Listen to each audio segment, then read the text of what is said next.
issue of rights to different groups of Americans and what the Trump administration has threatened to do or actually done, and the meaning of that to Americans. So I am joined, we're going to have 3 speakers today.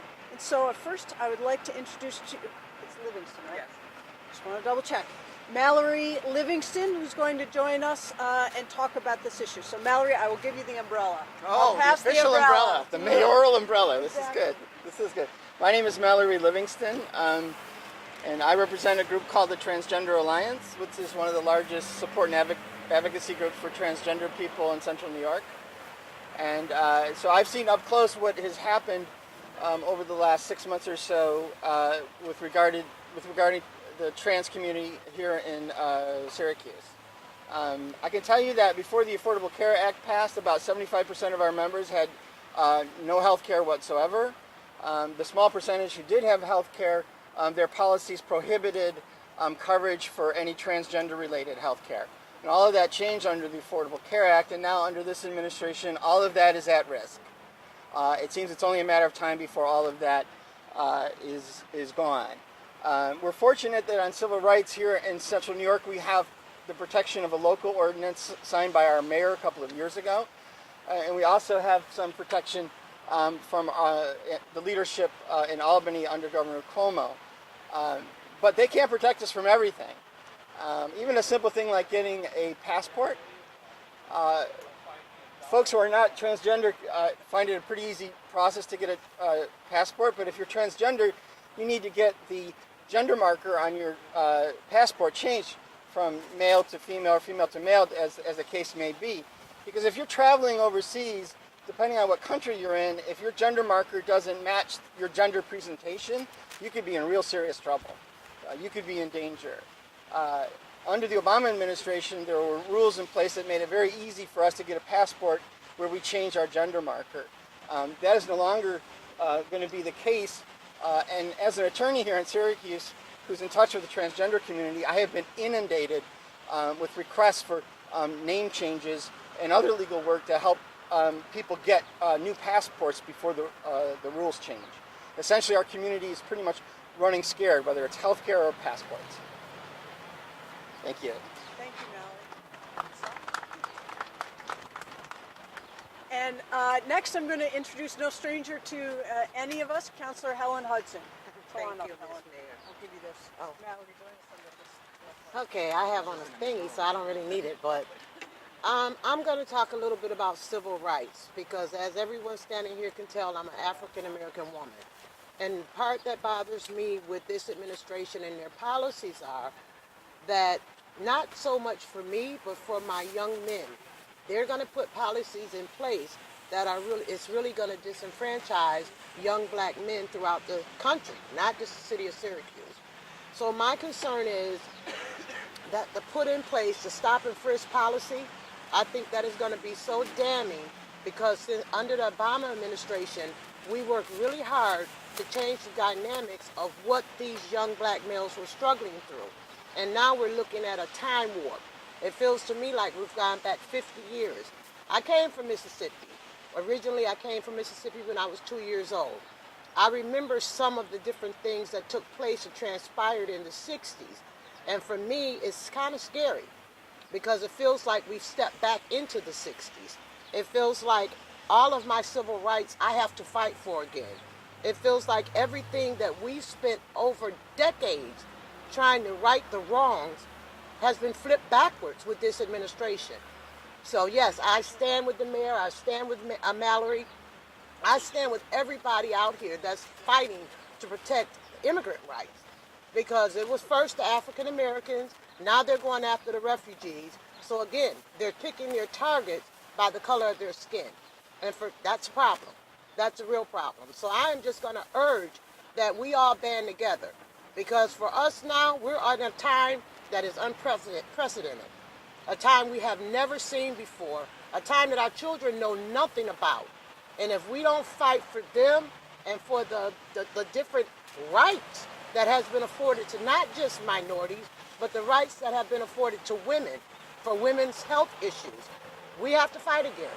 So we have to stick together, folks. We have to be one community, and we have to stand up, as I like to say, for the underdog. And right now, a lot of us are underdogs.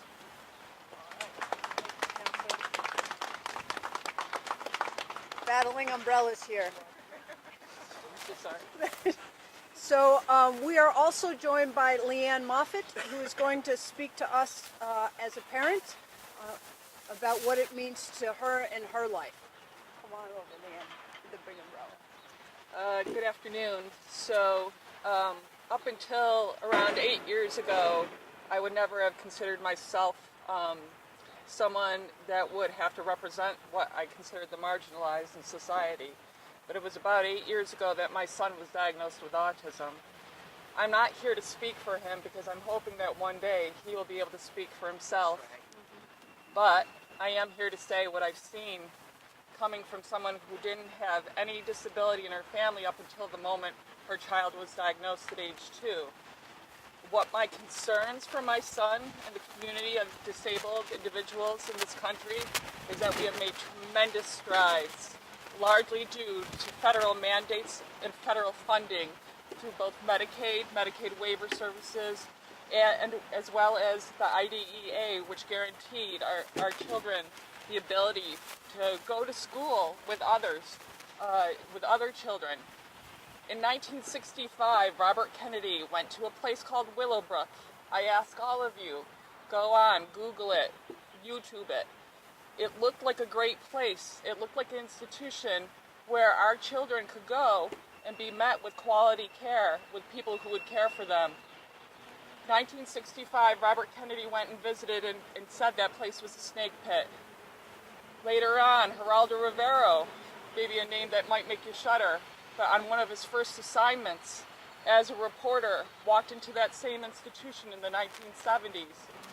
He walked in with a doctor opening up a back door to that institution, where he walked in and saw children unclothed, unfed, being met with underfunded resources, with caregivers who did try, who wanted to be there, but were not given the adequate resources to do their jobs, and they themselves have even suffered from post-traumatic stress disorder.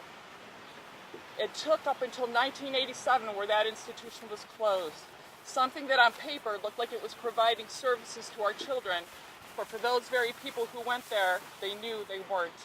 That's my fear, is that those institutions might become alive and well, that they might look fine on paper, but the services will not be there to give our children the chance to live the life of liberty and freedom that we are all able to enjoy.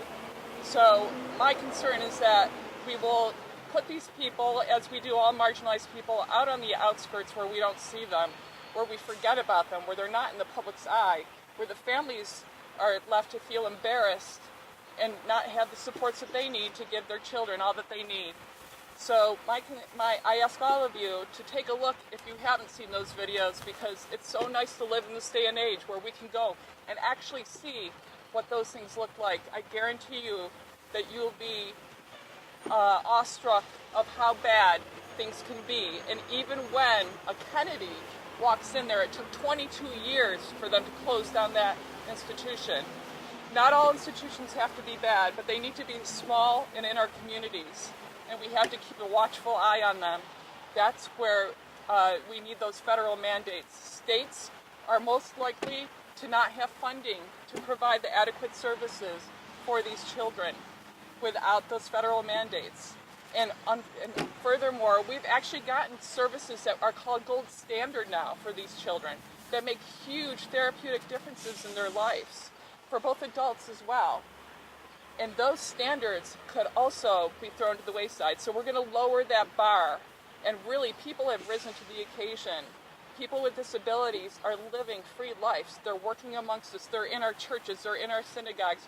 They're everywhere amongst us. We've never had a time like that, ever. And we led the way throughout the world to make those changes. So I would hate to see any of that ever change again. It would be a very sad time to see our most vulnerable citizens, and it would be a true litmus test for where our society has become. So thank you for listening. Thank you. Thank you all very much. I want to thank Mallory, Helen, and Leanne for coming to speak to us about the importance of advocacy and making sure that every American can live to their full potential, and that the traditionally marginalized do not go back to being marginalized. And in order for that to happen, we need all of you to join their voices and say that this is important, that all Americans be allowed to live to their full potential. So thank you all for joining us. Stay dry, and we will see you again next week. Thank you very much. Thank you.